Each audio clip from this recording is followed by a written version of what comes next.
Welcome to MB kitchen. আশা করছি তোমরা সবাই খুব ভালো আছো। আজকের রেসিপি ভালো লাগলে ও নিত্য নতুন রেসিপি পেতে চ্যানেলটা প্লিজ সাবস্ক্রাইব করে দিও। লাউ খান না এমন মানুষ প্রায় নেই বললেই চলে। লাউ চিংড়ি, লাউয়ের ডাল, লাউ পোস্ত ইত্যাদি নানা পদে পাত সাজে বাঙালির ঘরে ঘরে। সেই লাউয়ের স্বাদ আরও বেড়ে যায় যদি তার সঙ্গে যোগ হয় ইলিশ মাছের মাথা। কি জিভে জল চলে এলো, তাই তো? আজ আমি তোমাদের দেখাবো ইলিশ মাছের মাথা দিয়ে লাউ ঘন্ট। প্রথমে কড়াইতে তেল দিয়ে দেব। তেল গরম হলে তার মধ্যে দিয়ে দেব নুন হলুদ মাখানো ইলিশ মাছের মাথা। ইলিশ মাছের মাথাগুলো ভালো করে ভেজে তুলে নেব। তারপর ওই তেলের মধ্যে দিয়ে দেব সরু সরু করে কেটে রাখা লাউ। তার মধ্যে সামান্য নুন ও হলুদ দিয়ে ভালো করে নাড়াচাড়া করে নামিয়ে রাখবো।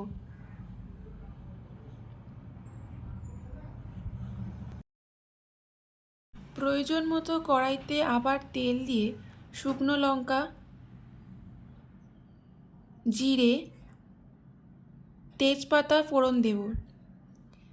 তারপর দিয়ে দেব পেঁয়াজ বাটা। পেঁয়াজ একটু বাদামি রং এলে তার মধ্যে দিয়ে দেব আদা জিরে কাঁচা লঙ্কা বাটা, হলুদ গুঁড়ো, সামান্য কাশ্মীরি রেড চিলি পাউডার, ধনে গুঁড়ো, পরিমাণ মতো মিষ্টি ও নুন সব কিছু দিয়ে ভালো করে কষাতে হবে।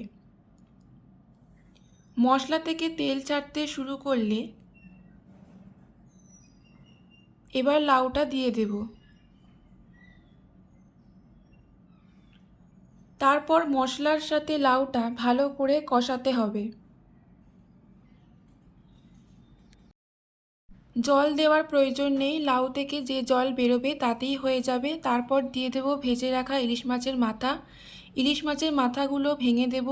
5 থেকে 7 মিনিট পর ঘন হয়ে গেলে নামিয়ে গরম ভাতের সাথে পরিবেশন করুন ইলিশ মাছের মাথা দিয়ে লাউ ঘন্ট।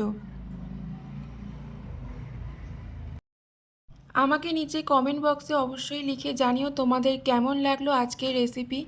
ভালো লাগলে প্লিজ লাইক, শেয়ার ও সাবস্ক্রাইব করে দিও।